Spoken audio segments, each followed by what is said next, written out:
Gaslighting is a form of emotional abuse where a person confuses and manipulates another person into doubting their own reality.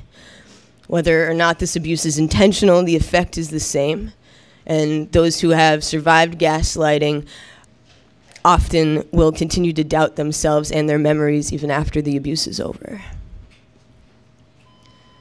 When we fought, my father was a mountain or a volcano, iron red and glistening, unmovable. If he wasn't erupting, he was shifting the ground beneath me, saying, "There's your story, there's my story, and then there's the truth." Meaning, my story could not be the truth. But his story ended at the bottom of a flight of stairs, so I guess he was wrong about that too, because now there's just my story and my questions. So I've become skilled at excavation, hold a magnifying glass to each artifact from my past to search for the evidence. The evidence is my pubescent underarm hairs.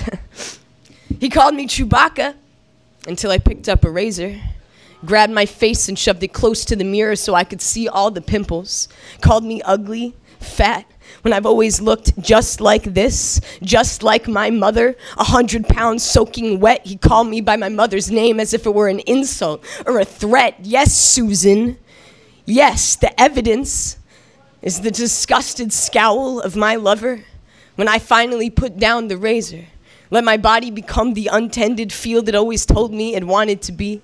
The year of remarks after. The evidence is the couch I slept on for years when my father and I shared the same room.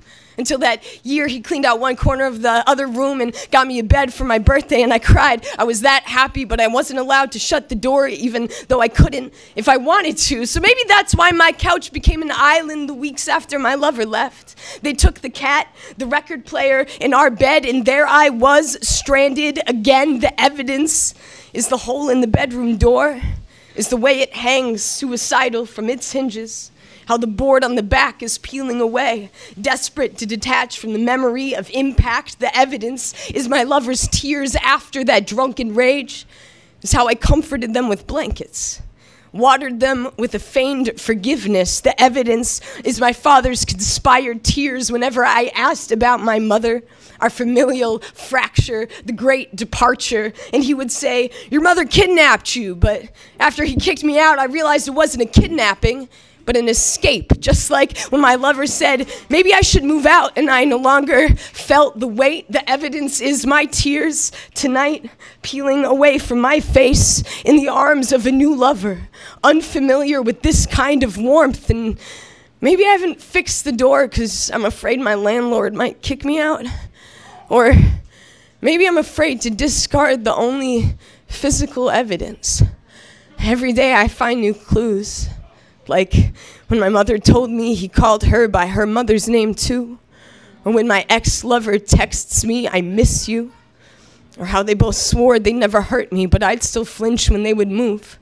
Or how even with them both gone, I still feel the ground beneath me move. She said, "Sometimes I feel crazy too. Sometimes I feel crazy too." Maybe that's the only truth.